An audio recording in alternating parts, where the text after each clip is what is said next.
Let's make a wicked cute witch hat for Halloween. You'll need this little witch hat that came from Dollar Tree and some mesh tubing. The first thing I'm going to do is I'm just going to snip and pull off all of that mesh wire that's already on there. And if you kind of zigzag it back and forth, it will automatically come right off these little hooks. Next, you're going to need some yarn, and I know you've seen these covered with yarn before, but just bear with me. I promise I have some surprises in store for you. So for this, just pick any color yarn you like. I'm using blush. You're going to put just a touch of hot glue at the top, wrap your yarn up, and then spiral and wrap your yarn back down and wait for your hot glue to dry. Once your hot glue dries, you're just going to wrap this yarn all the way around the cone of your hat until you're all the way to the base.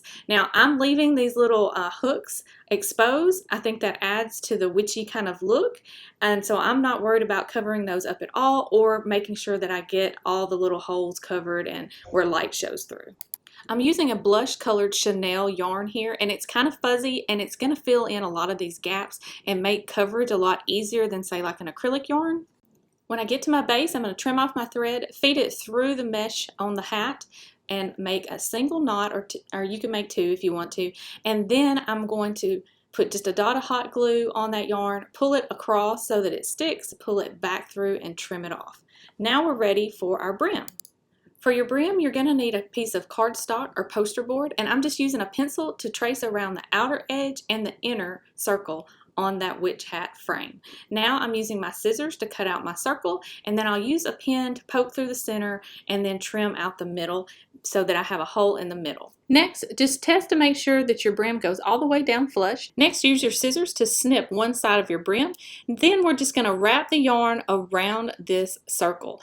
Now stop about every inch until you get started pretty good and just kind of tighten up that yarn. Then you can use your thumb to hold it in place as you wrap down the remainder of your brim. Now I didn't put any hot glue at the beginning here in the center, but that would actually help hold that yarn in place. Now that I'm to the end, I'm putting a little hot glue on both sides, and be careful here. You can use your other fingers to hold that cardboard back and just wrap carefully until you get to the very end as far as you can go.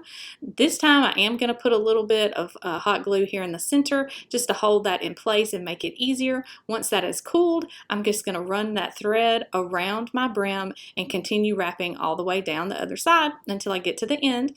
Then once I get to the end, I'm going to repeat the process, put a little bit of hot glue on one side or both sides, and then carefully wrap to the very end. I'm going to leave just a little bit of cardboard exposed or poster board exposed, put a little glue, and then cross over those two pieces and then finish wrapping.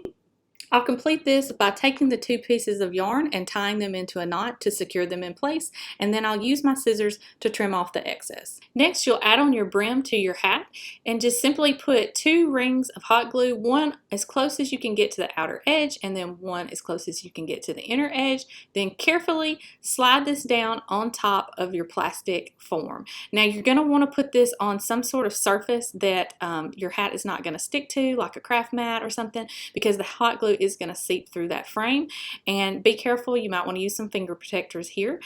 Once that initial hot glue has dried, I'm going to check to make sure it's adhering well, and I'm just going to check, and you can kind of see where it's lifting apart. So I'm going to use some hot glue on these spokes that are kind of coming out from the center and put extra glue on those all the way around where my brim is separating from the plastic brim. Now you could absolutely stop here, but I told you we had a surprise, and here comes the surprise part. So hang around if you want to see what this looks like. Now I'm using what I'm calling a witch wire, and I've got a tutorial on how to get to this point, and I've linked it below, but I'm simply wrapping this witch wire around my hand and forming a spiral. Then I'll pull it apart a little so it's springy, and then I'm going to take the end that has the Scotch tape on it. I'm going to insert that between the brim and the cone part of my hat and just tuck it under some of the frame of my little hat structure. Next, you're going to pull that wire back over and make that spiral wrap around that hat.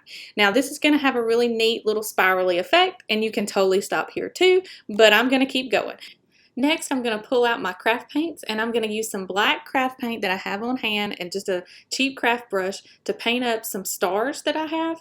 These are just little wooden stars. You could also use buttons or gemstones, whatever you like. And I'm going to add these to my hat with some hot glue, and I'm just putting a little bit on the back and then holding them in place until they cool. I'll randomly scatter these around in the empty spots between my witch wire. And then to top off my little hat, I have this little black wooden bat that I'm going to put on the very tip top of my hat.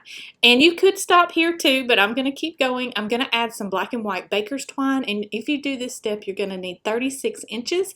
I'm going to wrap around from starting in front of me, around to the back, and then back around in front of me, and I'm going to tie this off with a knot, and then I'll tie it into a bow, and this will be my final step, and this is where I'll end. Isn't this thing stinking cute? I told you were going to want to make more than one of these. If you enjoyed this video, make sure to give it a like and hit that subscribe button and click the bell so you get notified when more videos like this drop on my channel. Thanks for watching.